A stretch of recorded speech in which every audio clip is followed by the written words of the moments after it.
show you how I make the crust. Now I'm going to take Are you ready? a handful of salted Here we go. crackers, and I'm going to crush those up. I should wind up with about 3/4 of a cup of Bring it back. crumbs. Bring it back.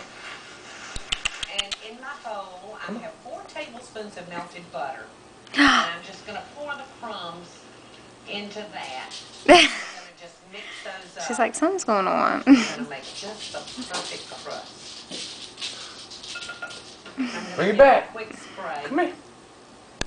So they'll be She knows she got her easy for me to mouse. get out without tearing them up. Look at her tail.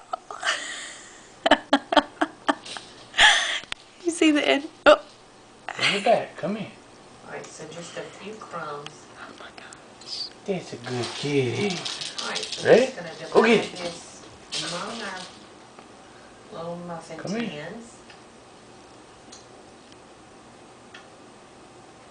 Oh, Go get you it. forgot it.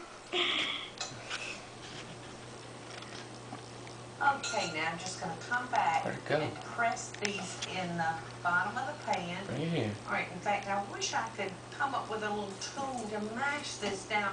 I bet a shot glass would